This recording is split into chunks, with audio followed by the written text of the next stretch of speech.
Rexburg, Idaho. September 2019. A small city of 30,000 people in the high desert of eastern Idaho, where the Snake River Plain stretches flat and pale toward the horizon, and the sky in late summer is the particular deep blue of altitude and distance. The mountains are always visible on the edge of things. The Teton Range to the east, their peaks already dusted white in September.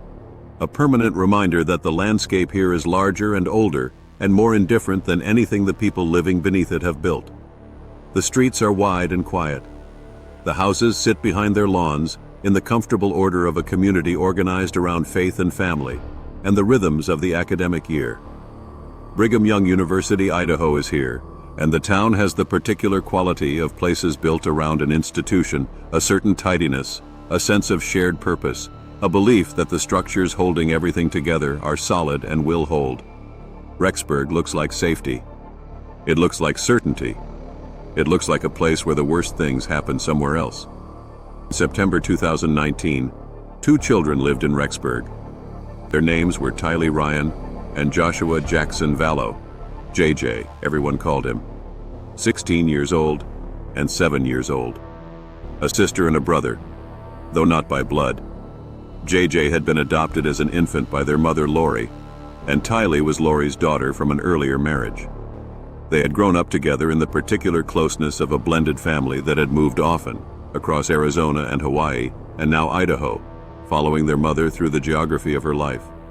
Tylee was 16, bright, funny, the kind of teenager who could hold her own in a conversation with adults, who had strong opinions about music and food, and the things that matter when you are 16, and the world is still arranging itself around you.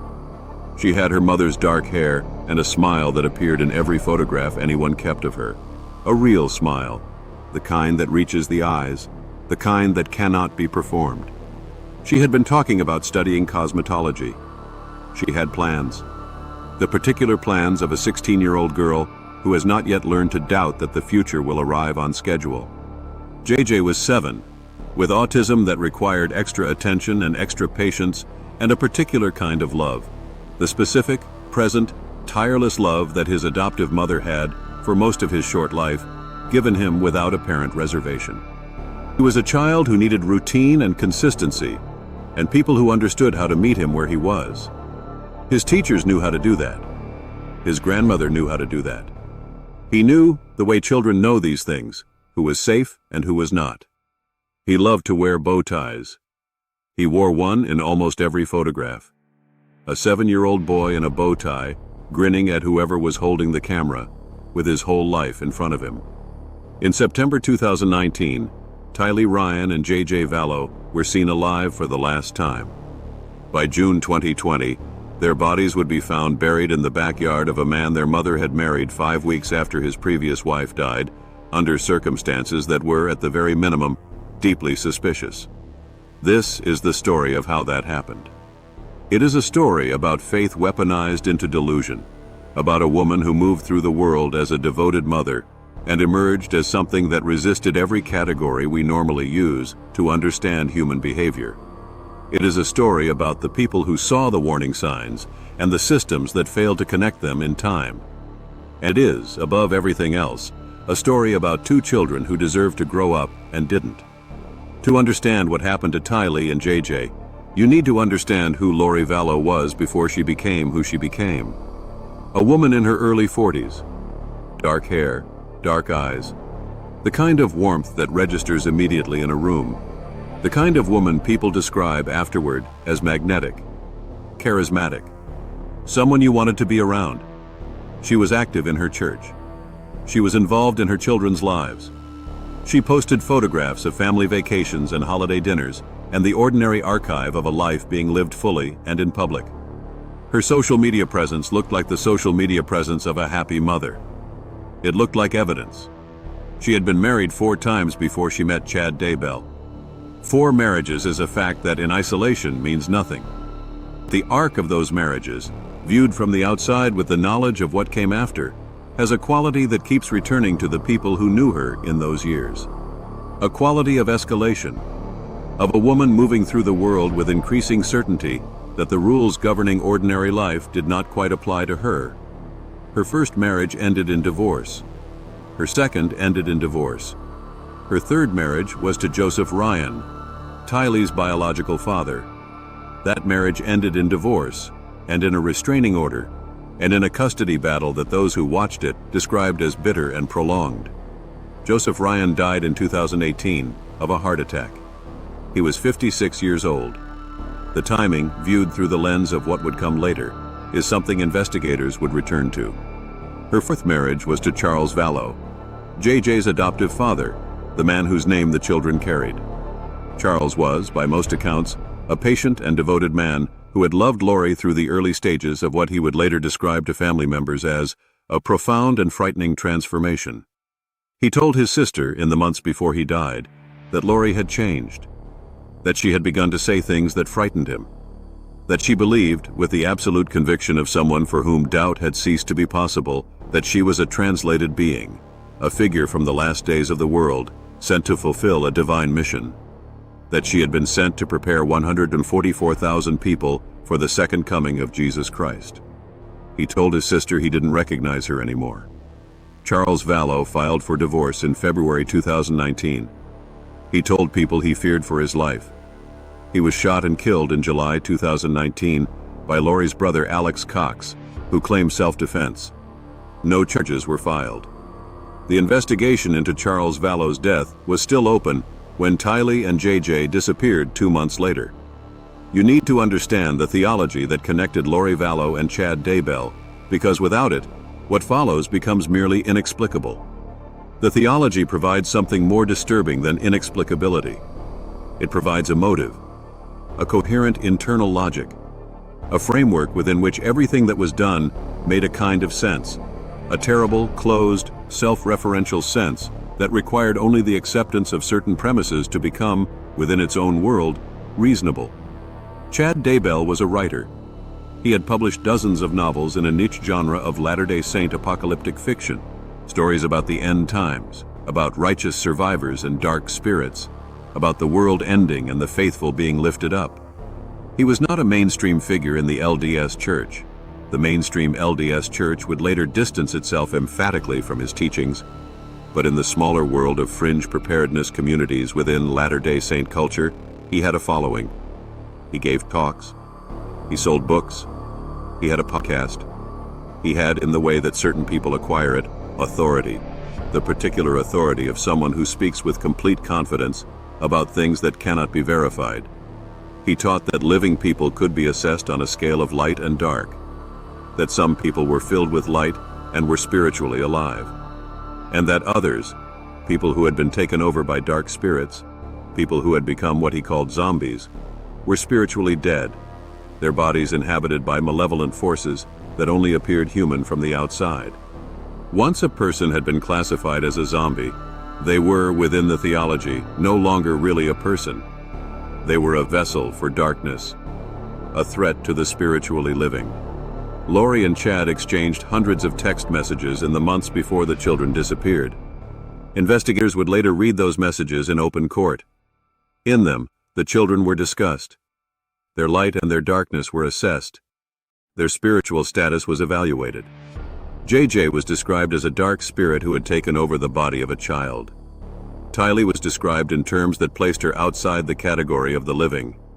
The implications of this framework, applied to children, are something investigators would spend years documenting. September 8, 2019. The last confirmed sighting of Tylee Ryan. She was at Yellowstone National Park with her mother Lori, her uncle Alex Cox, and her brother JJ. There are photographs from that day, family photographs, unremarkable in their content except for what we know now. Tylee is in those photographs, standing in the gray volcanic landscape of Yellowstone, steam rising around her. She is 16 years old. She is alive. It was the last day she was alive. 2 weeks later, on September 22, 2019, JJ Vallow attended school in Rexburg for the last time. His teacher noted nothing unusual. He wore a bow tie. Within days, both children had vanished. What investigators would eventually conclude is this: Tylee Ryan was killed first, likely on the day of the Yellowstone visit or shortly after. Her remains were dismembered and burned. An act requiring time and deliberateness, the kind of act that is not committed in passion or impulse, but in cold, methodical intent. What was left of her was buried in a plastic bag in the backyard of Chad Daybell's property in Salem, Idaho. JJ Vallow was killed separately in the days that followed. His small body wrapped carefully in a black plastic bag and buried in the same yard, a few meters away from his sister. The yard backed onto open fields. The Teton Range was visible on the horizon. The neighbors noticed nothing. For 9 months, no one outside a small circle of people knew where Tylee and JJ were. For 9 months, Lori Vallow told anyone who asked that her children were fine, that they were with friends, that they were safe. She said it with the ease of someone who had been saying it long enough that it no longer required effort. She said it to police officers and school administrators and relatives and reporters. She said it in the particular tone of a woman mildly inconvenienced by the question. When Rexburg police conducted a welfare check in November 2019, Lori told officers that JJ was in Arizona with a family friend. Officers followed up. The story checked out, a story that investigators would later determine was fabricated. The school contacted child welfare authorities. The machinery moved at the pace it moves, slowly, through channels, with the bureaucratic friction that large systems generate when the information flowing through them is incomplete, and the people providing that information are lying with the practiced ease of someone who has done it before. In November 2019, 3 weeks after the welfare check, Lori Vallow and Chad Daybell were married in Hawaii. They were photographed on the beach, laughing. Lori was wearing white. She looked happy. She looked, in every photograph from that day, like a woman who had everything she wanted. In January 2020, investigators located Lori and Chad in Kauai. They were asked about the children. Lori said they were safe. She did not say where. Their attorney issued a statement saying his clients would not be answering questions. In February 2020, a judge issued an order requiring Lori to produce her children within 5 days. She did not comply. She was arrested in Hawaii on February 20th, 2020.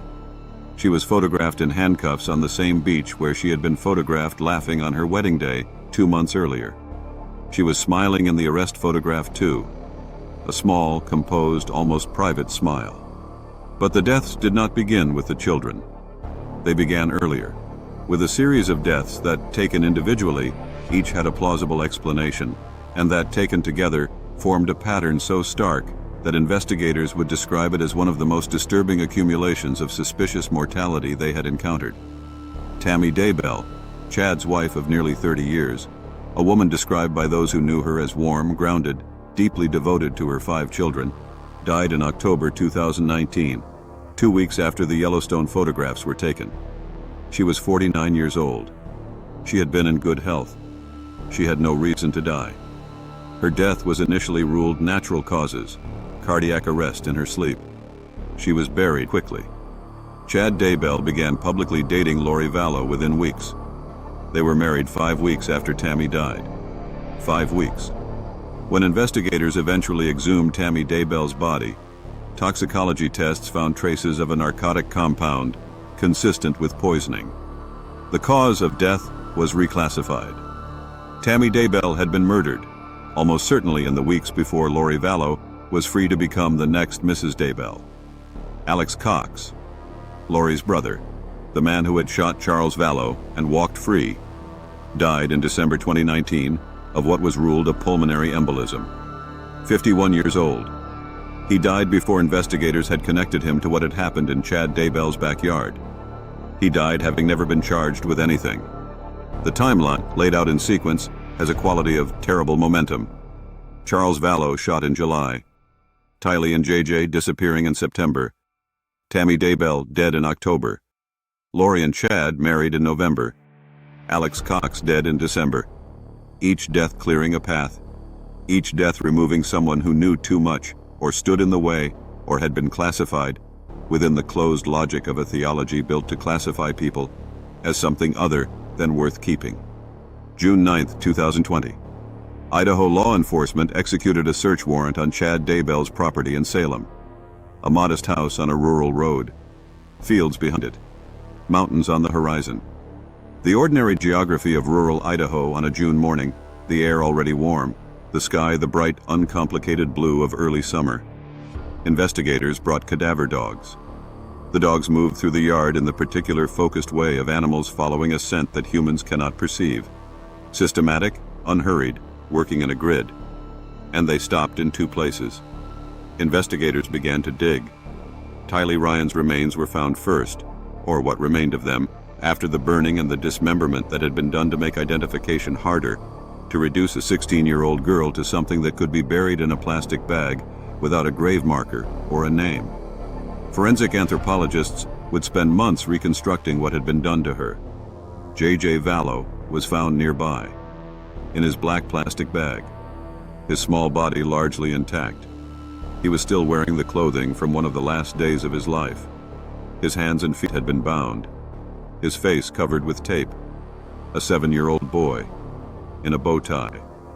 The investigators present were experienced professionals, people who had worked in law enforcement for decades.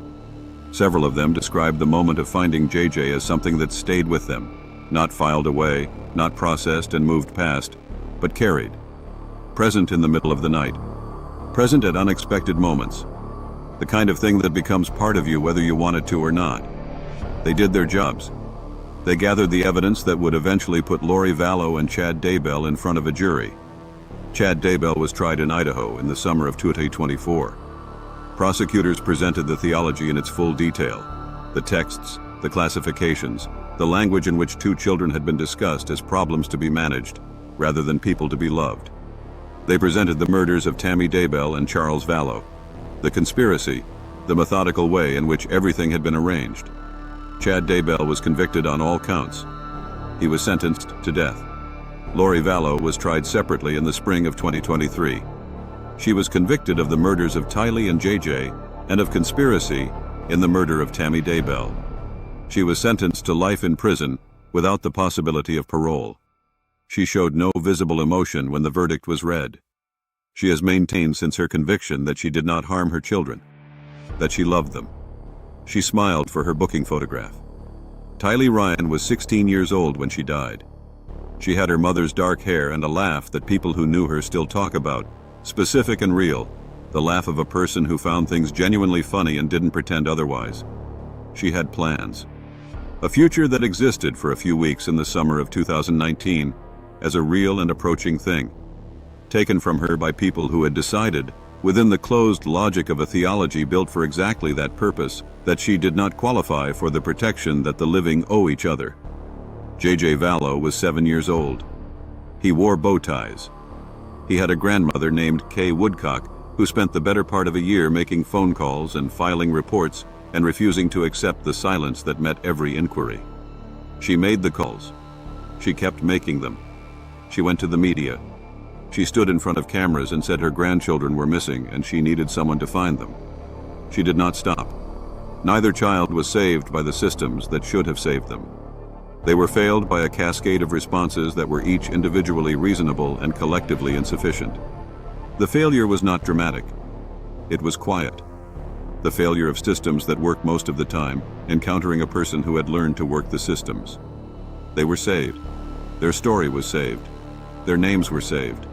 The possibility of justice was preserved by one woman who refused to be silenced, and by two cadaver dogs, moving through a yard in Salem, Idaho, on a June morning, while the Teton Range stood white and permanent on the horizon.